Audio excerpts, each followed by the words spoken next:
So मग क्रूजवर फिरताना तर तुम्ही ते एशियामध्ये फिरले असाल, म्हणजे कारण तुमचे जे 65 कंट्री टोटल झाल्यात. सो याच्यामध्ये अशा काही जागा होत्या का ज्या तुम्हाला फिरायला भेटल्या, ज्या नॉर्मल लोकांना ॲक्च्युअली पाहायला भेटत नाही? सध्या ट्रॅव्हल खूप वाढला आहे. So I am not sure कोणत्या जागा भेटत नाहीत. जातात सगळे सगळीकडेच. त्याच्यामुळं असं हे नाही. बट माझ्यासाठी नवीन होतं जे मी फर्स्ट कॉन्ट्रॅक्टमध्येच गेलेलो. फियोर्डलँडला गेलेलो न्यूझीलंडमध्ये. And that is still my favourite place. New Zealand अख्खंच इन जनरल खूप वेगळं आहे, खूप छान आहे. अँड मी जर शिपवरती नसतो तर माझ्यासाठी तर इम्पॉसिबल होतं तिथं जाणं. पण ते खरंच खूप लांब आहे, all the way down. So जास्त लोक तिथे जात नाहीत आपले. सो तिथे मेनली फियोर्डलँड जे आहे ते, सो त्याच्यात वेगवेगळे सिनिक क्रुझिंग म्हणतो आम्ही त्याला.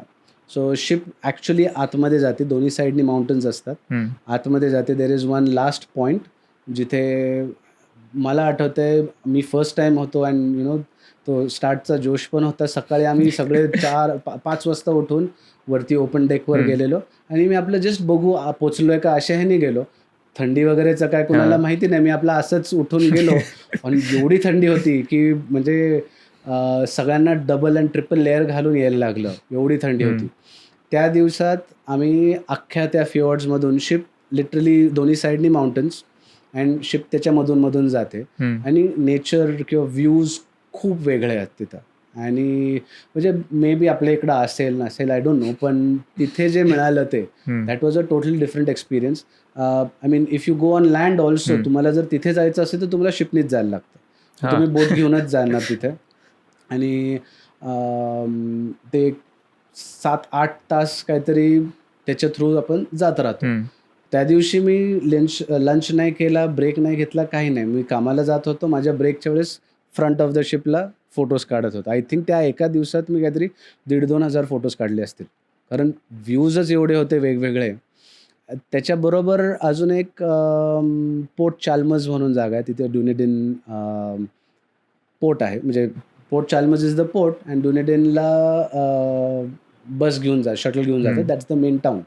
सो तिथे मी एकदा बस मिस केली, बट मला तिकडे जायचं होतं कारण that is a city at the end of it. आणि तिकडची सिटीज खरंच खूप छोट्या असतात की म्हणजे मला कुठेही सोडलं तर मी 10 मिनिटात I know where to go. एवढं असं काय नाही की 2-4 राईट मार, लेफ्ट मार, तू ओळखीच्या जागेत जाशील. एवढे छोटे छोटे सिटीज असतात ते. सो त्याच्यात मला असंच काही एवढा इंटरेस्ट नव्हता. मला नेचर बघायचं होतं. सो जिथं बस मिस झाली, I felt it was a good thing. कारण मी चालत जायला लागलो आणि चालत जाताना मला जे व्ह्यूज दिसले, तेव्हा जे फोटोज आले, दोज आर रिअली आउटस्टँडिंग. म्हणजे तिथलचं व्ह्यूच वेगळा आहे अख्खा. And the feel is totally different. छान थंड वातावरण असतं.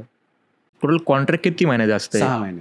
6 महिन्यामध्ये तुम्हाला एक कंट्री असते की ते सांगतील तेवढे कंट्रीज? नाही, depends on the itinerary. So generally एक सीझन 4 महिन्याचा असतो. सो जर मी स्टार्टला गेलो असतो ह्याच जपान सीझनचा, तर माझं फक्त शांघाय जपान चालू राहिलं असतं आणि एवढे झाले नसते कंट्रीज. बट मी एंडला गेलो त्या सीझनच्या. सो मला शांघाय जपान, साऊथ कोरिया, सिंगापूरला गेलेलो तिथून. म्हणजे सिंगापूर सेकंड टाईम गेलेलो तेव्हा. सिंगापूर, व्हिएतनाम असं करत करत खाली आम्ही ऑस्ट्रेलियाला असतो. तेव्हा टोटल पहिल्या कॉन्ट्रॅक्टमध्ये 21 कंट्रीज झालेले होते माझे तेव्हा. पहिल्या कॉन्ट्रॅक्टमध्ये? पहिल्या कॉन्ट्रॅक्ट 4 महिन्यातच? 6 महिन्यात. 6 महिन्यामध्ये? येस. सो आणि भरपूर फिरायला मिळतं. वेळ काढला तर. स्पेशली आमच्या ॲज अ फोटोग्राफर वेळ खूप असतो. सो काम जेव्हा असतं तेव्हा काम पण भरपूर असतं, पण बाकीचे डिपार्टमेंट्स जे असतात त्यांच्याकडं कंटिन्युअस वर्क असतं. सो त्यांना 3 hours 3 तासाचा ब्रेक मिळतो अंदाजे. आम्हाला तसं नसतं. आमचं जर ड्युटीवर असू तर मी सकाळी 3-4 तास काम करेल आणि देन अख्खा दिवस आहे. So let's say ship docks at 7, संध्याकाळी 6ला निघणार. सो सकाळी 7 ते संध्याकाळी 5, शिप निघायच्या 1 तास आधी यायचं असतं. सो सकाळी 7 ते संध्याकाळी 5 मी, जर माझं काय काम नसेल तर आय कॅन स्टे आउट, काही प्रॉब्लेम नाही. सो तो तेवढा वेळ मिळतो जेवढं फिरायला. तेवढा एक चांगला पार्ट होता की ॲज अ फोटोग्राफर तर मिळालं ते करायला.